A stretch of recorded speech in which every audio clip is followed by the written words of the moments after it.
Neonatal scissor.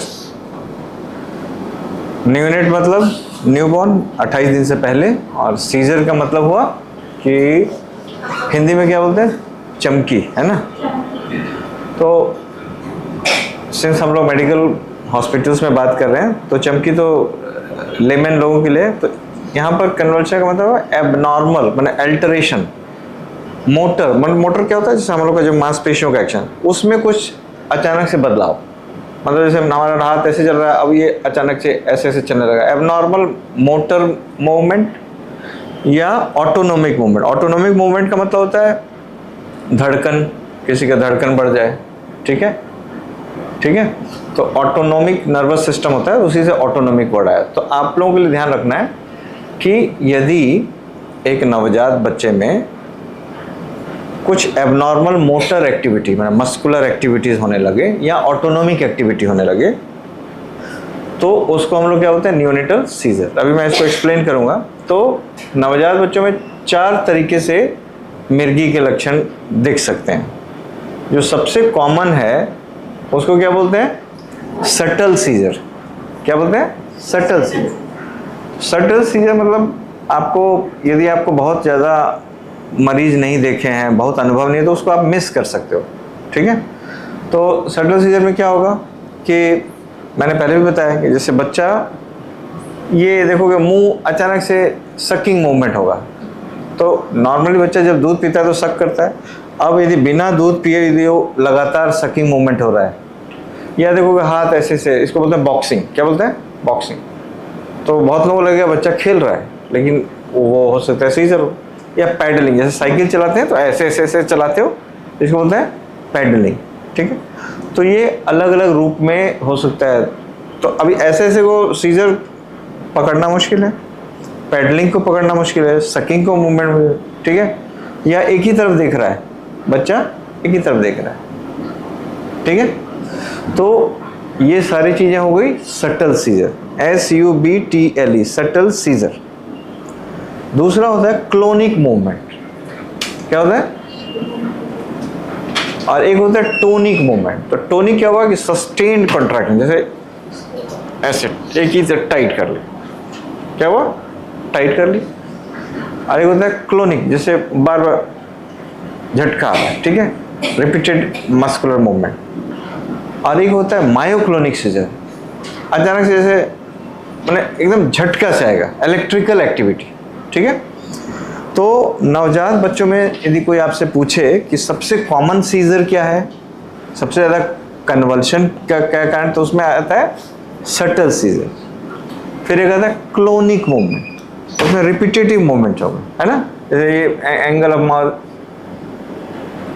ऐसे repetitive movement होगा। और टोनिक, ठीक है। और एक मायोक्लोनिक है, झटका। ये 4 तरह से सीजर्स आ सकते हैं। तो इसको पकड़ना ज़रूरी है। और मैंने कल भी बताया था। और कभी कभी क्या होता है, ऑटोनोमिक मूवमेंट, जैसे कभी कभी देखोगे सब चीज़ ठीक है, धड़कन अचानक से बढ़ा हुआ है, कोई कारण नहीं समझ आ रहा। टेकिकार्डिया का तो बहुत कारण है ना, शॉक में हो सकता है, डिस्ट्रेस में हो सकता है, लेकिन यदि सब चीज़ ठीक लग रहा है, बच्चा इसके साथ यदि हार्ट रेट भी बढ़ा हुआ है, ठीक है, तो वो भी हो सकता है, ठीक है। तो ये सारी चीज़ें हो गई कन्वल्शन, तो याद रहेगा।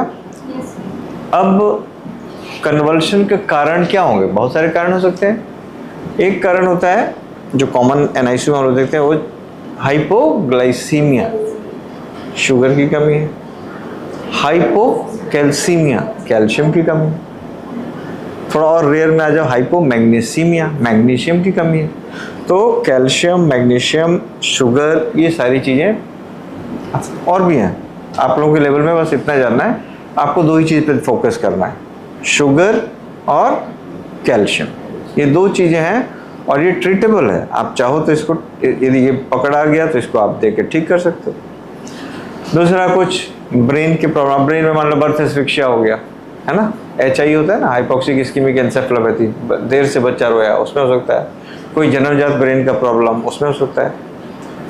सेप्सिस में हो सकता है, किसी में हो सकता है, हाइपोक्सिया में हो सकता है, ऑक्सीजन, लेकिन जो भी हो, कारण तो पकड़ना नर्सिंग स्टाफ का काम नहीं है, वो तो आपको डॉक्टर्स भी मदद करेंगे, लेकिन सीजर को पकड़ना जरूरी है, क्योंकि नर्सिंग ड्यूटी पे आप हैं, आपको ये चीज़ मिला तो आपको उसको नोटिस करना है और अपने कंसल्टेंट को इन्फॉर्म करना है, क्योंकि यदि आपने वहाँ पर मिस कर दिया तो बच्चे के ब्रेन में नुकसान हो सकता है, लगातार हो रहा है, आपने रोका नहीं, नुकसान हो सकता है। तो इसके वीडियोस अभी हम लोग ऐड करेंगे, चारों टाइप के कन्वर्शन कैसे होते हैं हम लोग अभी दिखाएंगे आपको, ठीक है।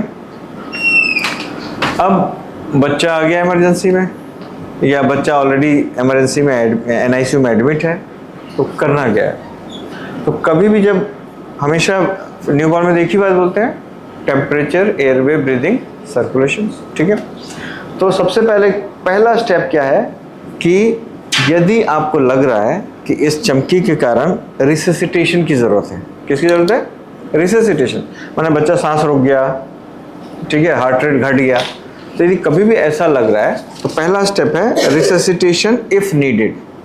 यदि लग रहा है कि रिससिटेशन की ज़रूरत है तो कीजिए, और TABC को फॉलो करना है। टेम्परेचर देख लीजिए, टेम्परेचर वार्मर पर लगा हुआ है, एयरवे, शोल्डर रोल लगा हुआ है, थोड़ा सा एयरवे खुला रहना चाहिए। ब्रीदिंग पैटर्न देखिए, मतलब कि यदि लग रहा है कि सैचुरेशन घट रहा है, ऑक्सीजन की ज़रूरत है, तो आप ऑक्सीजन लगाइए, ठीक है। लग रहा है कि CPAP की ज़रूरत है, वेंटिलेटर, जो भी है, वो ब्रीदिंग को कंट्रोल करना है। और सर्कुलेशन माने हुआ कि शॉक है तो शॉक को मैनेज करना है, ये अलग चीज़ है। तो पहला स्टेप हो, उसके बाद आपको तुरंत IV लाइन है तो सैम्पलिंग कर लेना, मैंने शुगर देखना है और कैल्शियम। तो शुगर तो आप तुरंत देख सकते हो, और कैल्शियम को तो लैब में भेजना पड़ेगा, तो उसके लिए सैंपल विड्रॉ कर लो, ठीक है।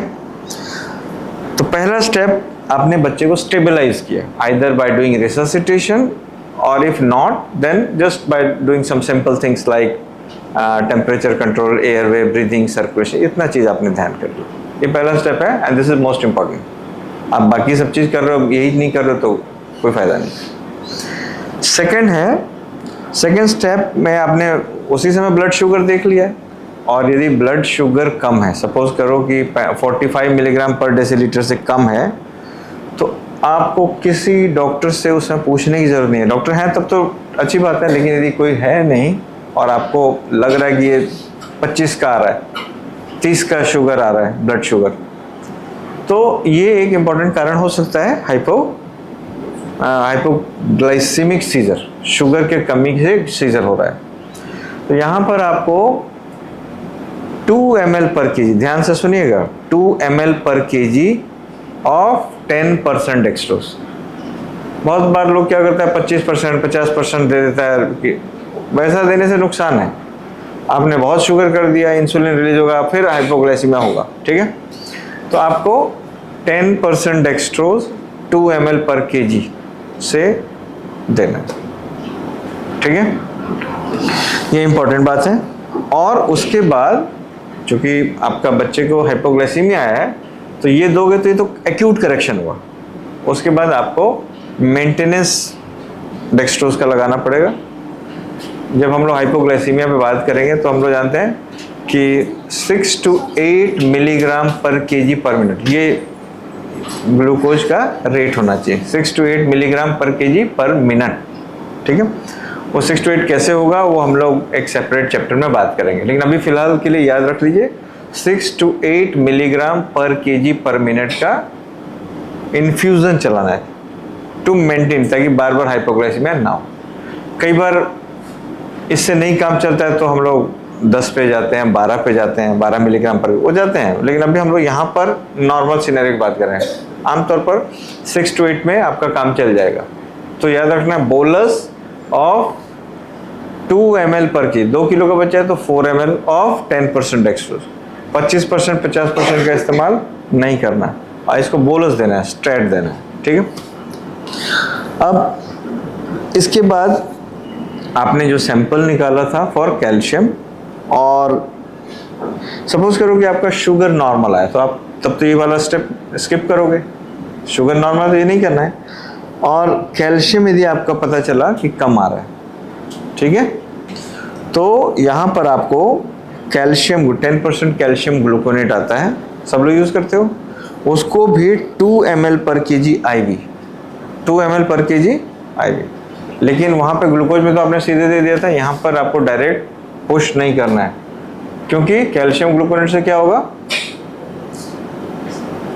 ब्रेडिकार्डिया ना, हार्ट रेट कम हो सकता है। तो इसलिए इसको स्लोली ओवर 5 to 10 मिनट्स देना है, ठीक है।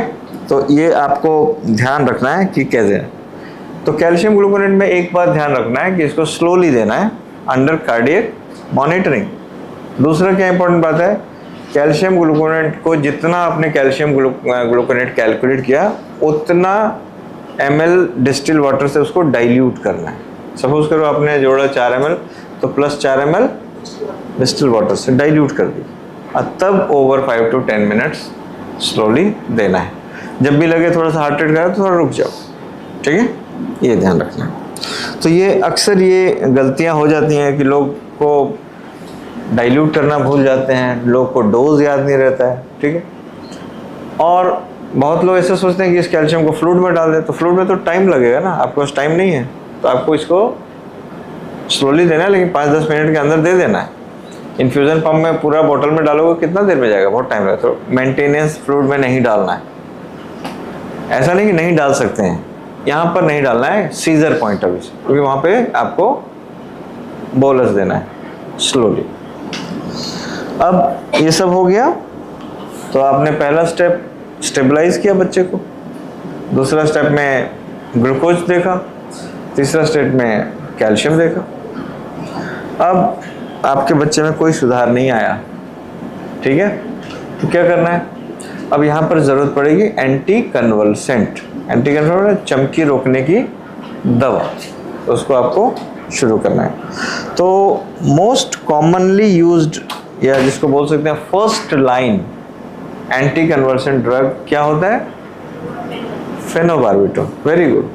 तो फेनोबार्बिटोन इंजेक्शन में आता है, 1 ml में कितना रहता है, 200 mg, ठीक है। तो ये एक एम्पोल आता है, ठीक है, तो इसको देना है। तो इसमें एरर हो सकता है, क्योंकि बहुत 1 ml में 200 mg रहता है, और जिस डोज में देना है उसमें गलती से ज़्यादा जा सकता है। तो पहले समझो कि फेनोबार्बिटोन एक फर्स्ट लाइन ड्रग है, ठीक है। अब इसका डोज जो होता है आपको ध्यान रहना चाहिए, इसको 20 मिलीग्राम पर केजी। कैसे है डोज, 20 मिलीग्राम पर केजी से लोडिंग डोज है। लोडिंग डोज का मतलब क्या हुआ, आप इसको एक माने स्टैट में लोड करना है, ठीक है। तो 20 मिलीग्राम पर केजी, और आगे पढ़ाएंगे कि इसका डोज 1 मिलीग्राम पर केजी, मतलब ये हुआ पर मिनट, मतलब कि इसका डोज ऐसे जाना चाहिए कि 1 मिनट में 1 मिलीग्राम पर केजी जाए। तो कहने का मतलब जैसे आपने 20 मिलीग्राम पर केजी लिया और उसको 20 मिनट में दो, उसको 20 मिनट। ये भी इम्पोर्टेंट बात है कि फेनोबार्बिटोन को 20 से 30 मिनट में देना है, स्लोली देना है, इन्फ्यूजन पंप के साथ देना है, और 20 मिनट। तो एक एग्जाम्पल ले लो, 3 किलो का बच्चा है तो कितना देना है, 60 mg। इसको कितना देर में देना है, 20 मिनट में। 20 milligram per KG over 20 minutes, तो 20 मिनट। 60 नहीं बोलना है, मेरी बात समझे कि नहीं।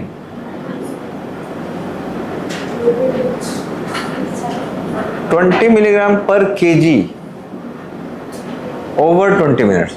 तो 20 मिलीग्राम पर केजी मैंने 3 किलो बच्चे के लिए 60 मिलीग्राम ओवर 20 मिनट्स, ठीक है। अभी तुम समझे कि नहीं, समझ गए। तो इसको ध्यान रखना है।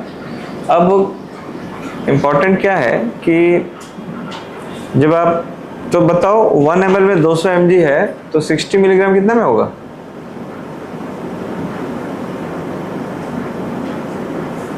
अरे 1 में 200 है तो 0.1 में 20 हुआ, तो 0.3 में 60 हो गया। तो आपको इस बच्चे में 0.3 ml लेना है, 20 ml नॉर्मल सलाइन में ले लो, है ना, और उसको 1 ml पर आवर से चला दो, तो ओवर 20 मिनट चल गया नहीं। तो ये डोज कैलकुलेशन आना चाहिए। अभी आपने फिनोबार्बिटोन चलाया और बच्चे का सीजर रुक गया, बच्चे का सीजर, तो ऐसे कंडीशन में आपको मेंटेनेंस नहीं देना है। रुक गया, बात खत्म, रुक गया। लेकिन यदि मान लो कि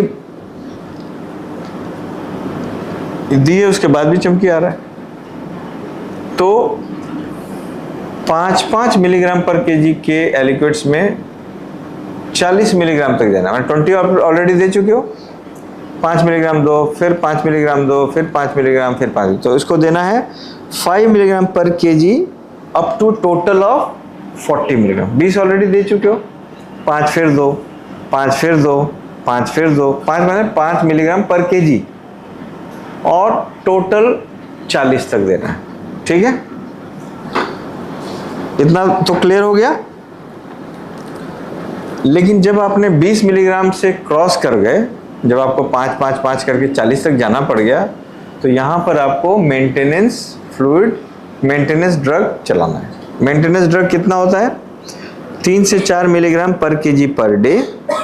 और इसको जैसे सपोज करो हम अभी 20 से शुरू किया, नहीं ठीक हुआ, फिर 5 दिए, नहीं ठीक हुआ, 5 दिए, नहीं ठीक हुआ, या ठीक हो गया, जो तो 40 तक जा सकता है। 20 पहले, 20 ये 5-5 का 4, 40 तक जाए।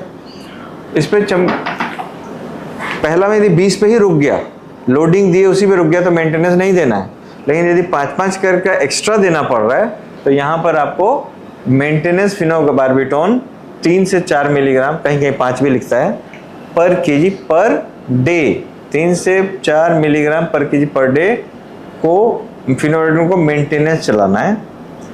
और इसको शुरू कब करना है? अभी इस समय से 12 घंटे बाद। You have to start after 12 hours of giving the loading dose. क्या नहीं समझ आ रहा है? वो तो उसी तुरंत देना है।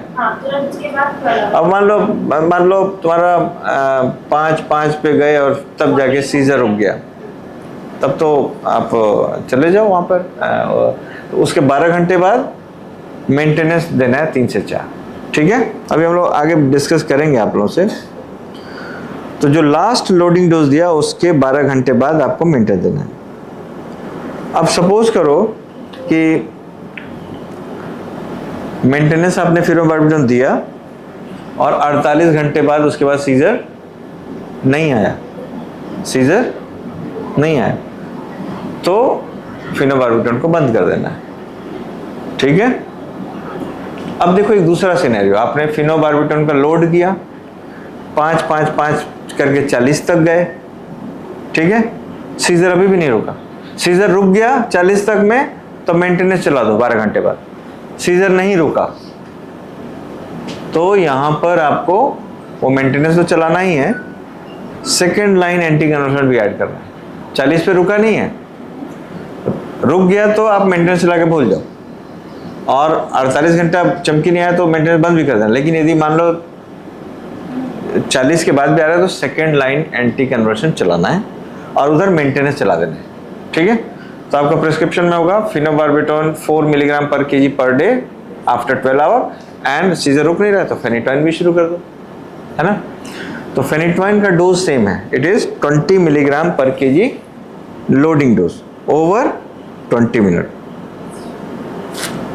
और इसमें एक दो खास बात है कि फेनिटोइन को कभी भी डेक्सट्रोज वाले फ्लूइड में नहीं देना है। इंपॉर्टेंट बात है, डेक्सट्रोज वाले फ्लूइड में नहीं देना है, प्रेसिपिटेट कर जाएगा, तो इसको नॉर्मल सलाइन में देना है। ठीक है, तो अभी क्या होगा कि जैसे मान लो आपने फेनिटोन दिया, ठीक है, और सीजर कंट्रोल हो गया, सीजर कंट्रोल हो गया। सो सीजर कंट्रोल हो गया तो कंटिन्यू मेंटेनेंस डोज ऑफ, तो यहाँ पर फेनिटोइन का भी मेंटेनेंस शुरू कर देना है, फेनिटोइन का भी मेंटेनेंस शुरू कर देना है। तो यदि सीजर कंट्रोल हो गया तो continue maintenance dose of phenobarbitone and phenytoin. Phenobarbitone तो आपने ऊपर ही शुरू कर दिया था मेंटेनेंस, यहाँ पे फेनिटोइन का भी मेंटेनेंस है। लेकिन अंतर क्या था, वहाँ पे फेनिबार्बिटोन में 20 मिलीग्राम पे मेंटेनेंस नहीं देना था, 20 से ऊपर गए तब देना था। यहाँ पे 20 पे ही मेंटेनेंस शुरू कर देना है। ठीक है, और अब देखना है कि अगला 48 घंटा सीजर नहीं आया तो पहले फेनिटोइन का मेंटेनेंस बंद करना है, ठीक है, और फिनोबार्बिटॉन चलने देना है, और फिर 48 घंटा फिनोबार्बिटॉन फिर नहीं आया तो फिनोबार्बिटॉन भी बंद करना है, ठीक है। तो कितने सिनेरियो आए, एक में फेनिटोइन का लोडिंग पे कंट्रोल हो गया तो आपने दवाई बंद कर दी, एक में लोडिंग के ऊपर गए तो आपने फिनोबार्बिटॉन का मेंटेनेंस चला दिया, और 48 घंटा नहीं आया तो आपने बंद कर दिया। एक सिनेरियो हुआ कि 40 तक में रुका भी नहीं तो आपने मेंटेनेंस फिनोबार्बिटॉन का चला दिया और फेनिटोइन पे आ गए, और फेनिटोइन पे कंट्रोल हो गया तो फेनिटोइन का मेंटेनेंस चला दिए, और 48 घंटा में यदि सीजर कंट्रोल रहा तो पहले आपने फेनिटोइन को बंद किया और उसके बाद फिनोबार्बिटॉन को बंद किया। इसमें तो कोई बहुत भारी बात नहीं है, ठीक है। ये जो आप लोग पढ़ाई कर रहे हो ये बहुत सारे पीडियाट्रिक्स के जो एमडी पीडियाट्रिक्स डीएम उन लोगों को भी यही पढ़ना पड़ता है, तो आपको ये समझना पड़ेगा कि ये सारी चीज़ें इंपॉर्टेंट हैं। अब सपोज करो कि इस पर भी नहीं हुई बात, अब सपोज करो एक तो हमने बताया अब फेनिटोइन दिए और सीजर कंट्रोल नहीं हुआ, तब क्या करना है, फिनोबार्बिटॉन फेनिटोइन दोनों दे दिए तो दोनों का मेंटेनेंस अब चलेगा, और एक नया तीसरा ड्रग अब ऐड होगा, है ना। तो तीसरा ड्रग में आप लोराज़ेपाम या मिडाज़ोलाम का इन्फ्यूज़न चला सकते हो, है ना। लोराज़ेपाम का डोज है 0.05 मिलीग्राम पर केजी, मिडाज़ोलाम का 0.1 से 0.15 मिलीग्राम पर केजी, इसको चलाओ। और इसके बाद इतना ही तक जानना है आपको, इसके बाद भी बहुत कुछ है, इसके बाद भी बहुत कुछ है, लेकिन वो फिर अब हायर सेंटर कहाँ पे जाना है, बड़े सेंटर्स में, उसके अलग ट्रीटमेंट है। लेकिन आपको यहाँ तक जानना है कि सीजर का मैनेजमेंट कैसे करना है। फेनिटोइन का मेंटेनेंस सेम है 5 मिलीग्राम, हाँ 3 वही 5 अपर लिमिट 5 है। पहले बोलता था 8 तक जाना है फिनोबार्बिटॉन, अभी 3 to 4 रखा है तो 5 तक रखो। फेनिटोइन 5, हाँ 5 milligram per KG per day, और इसको शुरू कब करना है, 12 घंटे बाद, ठीक है। तो फेनिटोइन में कितना रहता है, फेनिटोइन के 1 ml में कितना रहता है, कोई तो बोलो।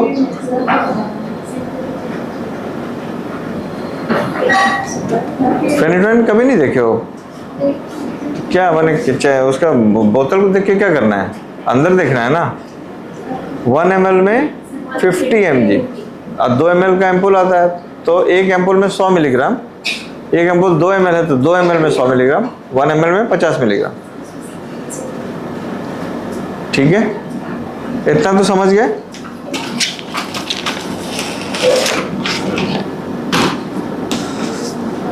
अब इतना समझ गया। अब when to discontinue anti convulsion, suppose करो the optimal duration of anti convulsion drug should be based on the neurological examination, cause of seizure and associated specialised investigation like EEG. तो ये आप लोगों के लिए नहीं है।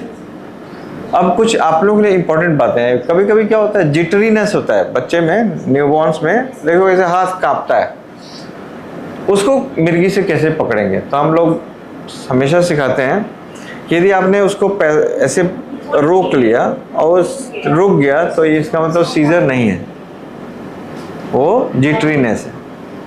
सीजर रुकेगा नहीं, आप पकड़े तो भी वो ऐसे ऐसे हो रहा है, ठीक है। यदि हार्ट रेट वेरी कर रहा है तो वो सीजर है, जिटरीनेस नहीं है। ईजी यदि कराते हो तो ईजी में गड़बड़ मिलता है, जिटरीनेस में नहीं मिलेगा, ठीक है।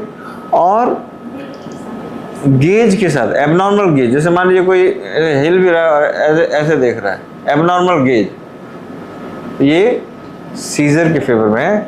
जिटरीनेस में, जिटरीनेस में बच्चा नॉर्मल रहेगा, ऐसे ऐसे कांप रहा है, ठीक है। तो ये हो गया।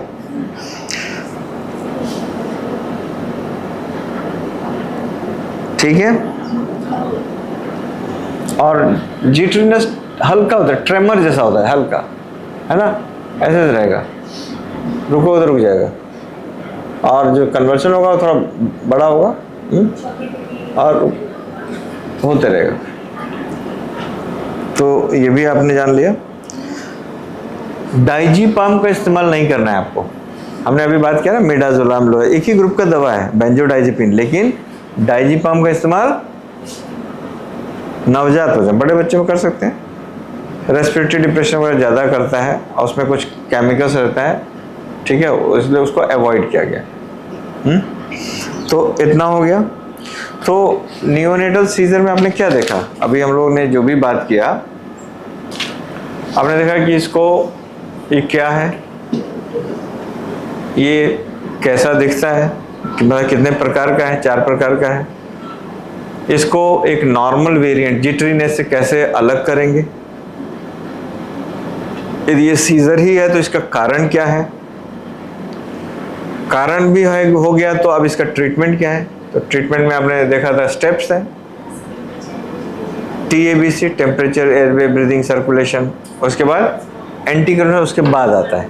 एंटी कन्वर्शन में first line drug phenobarbitone 20 milligram per KG से लोडिंग एंड 12 घंटे बाद मेंटेनेंस। लेकिन मेंटेनेंस पहली बार में ही ठीक हो गया तो नहीं देना है, यदि 20 मिलीग्राम से ऊपर जा रहे हो तब मेंटेनेंस देना है, ठीक है। और इसको 20 मिनट में देना है over period of 20 minute through infusion pump. और यदि 40 मिलीग्राम फिनोबार्बिटॉन पे भी नहीं कंट्रोल हुआ तो फिनोबार्बिटॉन का मेंटेनेंस चलाना है और फेनिटोइन को लोड करना है। और फेनिटोइन को लोड करने के बाद भी ठीक नहीं हुआ तो उसका भी मेंटेनेंस चला के आगे बढ़ना है, लोराज़ेपाम, मिडाज़ोलाम इन्फ्यूजन, ये सब शुरू करना है, ठीक है। तो देखो कितना इंपॉर्टेंट, और मेंटेनेंस का डोज कितना है, 3 to 4, 5 भी रख सकते हो milligram per KG per day. This is the maintenance dose of phenytoin या फिनोबार्बिटॉन। फेनिटोइन को डेक्सट्रोज कंटेनिंग फ्लूइड में नहीं देना है, इतना भी क्लियर हो गया। और उधर हमने देखा था हाइपोग्लाइसीमिया है तो 2 ml पर केजी से 10% डेक्सट्रोज दीजिए। कैल्शियम है तो 10% कैल्शियम ग्लूकोनेट 2 ml पर केजी से वो भी देना है, स्लोली ओवर 5 to 10 मिनट्स। और यदि मान लो हाइपोग्लाइसीमिया से ठीक हो गया तो आगे जाने की जरूरत ही नहीं है।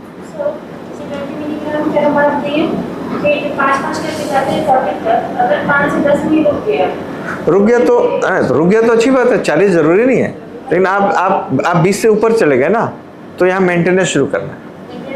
हाँ, तो अब रुक गया तो अब फेनिटोइन पे आप नहीं जाओगे, अगला स्टेप नहीं गया ना। 40 पे गए उस पर भी नहीं रुका तो फेनिटोइन पे जाओ, लेकिन 5 एक्स्ट्रा देना पड़ा, उस पर रुक गया तो उस पर मेंटेनेंस चला दो, देख लो, हाँ ठीक है। तो 40 तक गए मैंने, अब फेनिटोइन लाइन में खड़ा है, उसकी नौबत आ सकती है, ठीक है। तो अभी आप लोगों को नियोनेटल सीजर के कुछ वीडियोस हम लोग दिखाएंगे। सटल सीजर ज़्यादा कॉमन है, पाउटिंग, मुंह ऐसे पाउटिंग, बॉक्सिंग, पैडलिंग, है ना, एबनॉर्मल हार्टेड टेकिकार्डिया, ये सारी चीज़ें मिलेंगी। और उसके बाद है क्लोनिक, फड़का मारेगा,